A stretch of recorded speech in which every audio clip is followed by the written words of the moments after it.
Nature here is solitary, soothing, and still. There are some signs of life, small plants, some grass, and the occasional but somewhat elusive muskox that roams the hills along the coasts of the only part of Greenland that could actually be considered green. Twisting through this picturesque landscape is a lonely road that leads to the edge of the habitable Earth. It is a road familiar to Kim Peterson. He has traveled these parts often in his career as an adventure tour guide. He works for one of two tourism companies operating in Kangerlussuaq at the end of the Sandestrom Fjord. His services are in demand as more and more people come from Japan, Europe, and the United States. I think it's maybe because they heard so much about the global warming. The global warming means the ice is melting. And the most of the people I am talking to says they want to see it before it's too late, before the ice is melting too much.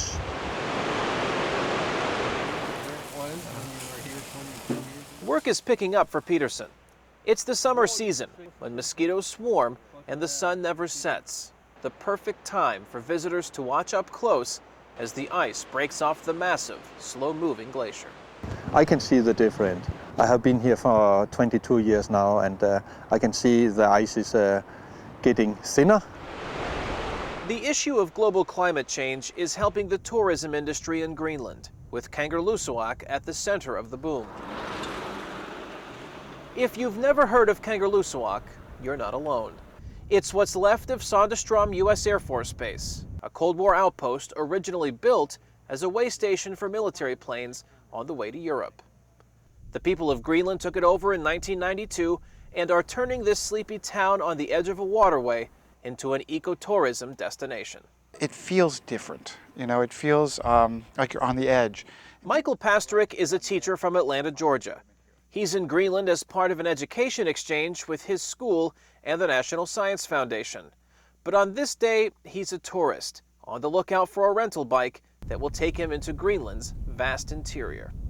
I think there's stuff to do here. It doesn't have all the majesty maybe of all the tourism spots we might hear about around the world, but it is a beautiful starkness. There's a certain starkness, but you can take bike rides here. There's lots of there's trips to the glacier.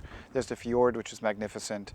The black old rock that you see around us is pretty spectacular. There's some wildlife.